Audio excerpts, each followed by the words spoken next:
আমরা হর হামেশাই একে অন্যের অগোচরে একজন আরেকজনের দোষগুলো বলে, তাদের ত্রুটিগুলো বলে আরেকজনের কাছে ভালো হতে চাই বা ভালো সাজতে চাই বা তার প্রিয়জন এটা বোঝাতে চাই। গীবত যে জঘন্য অপরাধ এবং এর শাস্তি যে কত ভয়াবহ, এটা যদি আমরা জানতাম। আজকের সমাজে যত ধরনের পাপ চর্চা রয়েছে তার মধ্যে গীবত বা পরচর্চা অন্যতম।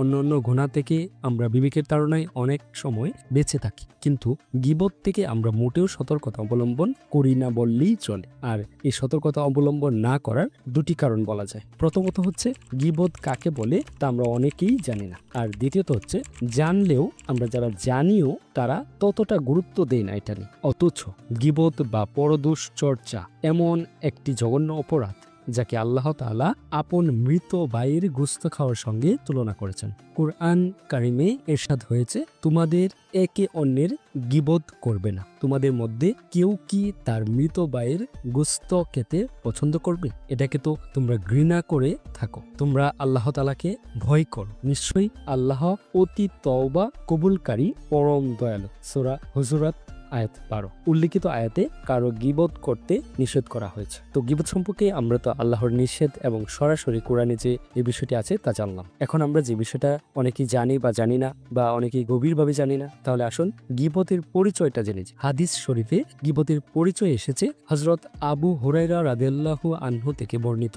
রাসূল সাল্লাল্লাহু আলাইহি সাল্লাম একবার সাহাবীদের জিজ্ঞেস করলেন, তোমরা কি জানো গীবত কাকে বলে? তারা বললেন, আল্লাহ ও তার রাসূলই ভালো জানেন। রাসূল সাল্লাল্লাহু আলাইহি সাল্লাম বললেন, গীবত হলো তোমার ভাই সম্পর্কে তোমার এমন কোনো আলোচনা করা যা শুনে সে অপছন্দ করবে। তাকে জিজ্ঞেস করা হলো, আমি আমার ভাই সম্পর্কে যা বলছি তা যদি তার মধ্যে থাকে তবুও কি আপনি গীবত মনে করবেন? তিনি বললেন, তুমি যা বললে বাস্তবে তা যদি তার মধ্যে থেকেও থাকে তাহলে অবশ্যই তুমি তার গীবত করলে, আর যদি তুমি যা বললে তা তার মধ্যে না থাকে তাহলে তুমি তাকে অপবাদ দিলে। এটি হচ্ছে মুসলিম শরীফের হাদিস 322 নম্বর। এই হাদিস থেকে আমরা গীবতের পরিচয় জানতে পারলাম, অর্থাৎ তার এই দোষ শরীর, মেধা, চরিত্র, আত্মা, অর্থ সম্পদ, সন্তান, পিতামাতা, স্ত্রী পরিজন, চাকর বাকর, নড়াচড়া, উঠা বসা, চলাফেরা, কথাবার্তা ইত্যাদি যে কোনো বিষয় হয়ে থাক না কেন তার সঙ্গে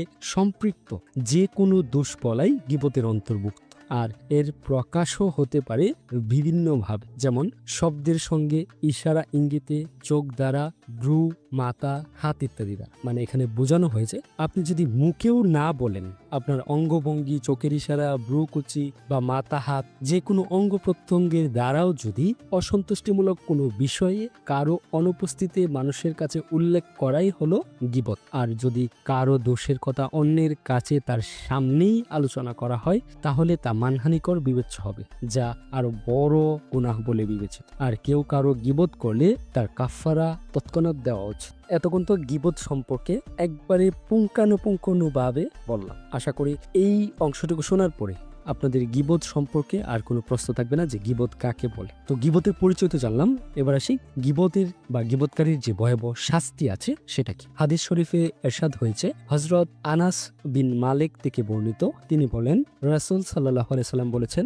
যখন আমার রব আমাকে ঊর্ধ্বাকাশে নিয়ে যান তখন এক পর্যায়ে আমি এমন কিছু লোকের পাশ দিয়ে যা অতিক্রম করলাম যাদের নখ তামার তৈরি। তারা তাদের চেহারা ও বক্ষ নিজেরাই খামচে আহত করছে। আমি জিব্রাইল আলাইহিস সালামকে জিজ্ঞেস করলাম, এরা কারা? তিনি বললেন, এরা হচ্ছে সেই সব পাপিষ্ঠ যারা মানুষের গোশত ভক্ষণ করে এবং তাদের সম্মানহানি করে থাকে। মুসনাদে আহমদ, হাদিস নাম্বার 115। তাহলে আপনি বুঝতেই পারছেন একজন গীবতকারীর পরকালে কি পরিমাণ শাস্তি হবে, এটা আমাদের রাসূল সাল্লাল্লাহু আলাইহি সাল্লাম নিজের স্বচক্ষে দেখে এসেছেন। তাহলে আমরা অবশ্যই চেষ্টা করব যে এত কঠিন একটা গুনাহ যেটাকে আমরা পাত্তাই দিই না, হর হামেশাই আমাদের কথাবার্তায় আমরা গীবত করেই থাকি প্রতিনিয়ত, আর যেটাকে আমরা কিছুই মনে করি না, কোনো পাপই মনে করি না, এটার শাস্তি কত ভয়াবহ। তাহলে আশা করব আমরা এখন থেকে, আজ থেকেই মানুষের পরনিন্দা গীবত করা ছেড়ে দে, আল্লাহর কাছে তওবা কর। এবার সেই কেউ যদি গীবত করেই ফেলে ভুলবশত জেনে না জেনে, তাহলে তার জন্য কি বাঁচার কোনো উপায় নেই? গীবতের কাফফারা আছে। গীবতের কাফফারা হলো যার দোষ বলা হয় তার কাছে ক্ষমা চাওয়া। যদি তার কানে গীবত করা সম্বন্ধে খবর পৌঁছ আর যদি সে না জানে বা মারা গিয়ে থাকে, তবে তার জন্য তওবা ইস্তেগফার করা। সুতরাং গীবত কোনো ছোট বিষয় নয়, বরং অত্যন্ত বড় গুনাহ, আর এটি বান্দার হকও বটে। তাই বান্দা ক্ষমা না করলে ক্ষমা হবে না। আল্লাহ তাআলা আমাদেরকে গীবত থেকে বাঁচার তৌফিক দান করুক, আমিন। ধন্যবাদ সবাইকে। আজকের মতো এখানেই শেষ। দেখা হবে নতুন কোনো ভিডিওতে। সে পর্যন্ত সুস্থ থাকবেন, ভালো থাকবেন। আল্লাহ হাফেজ।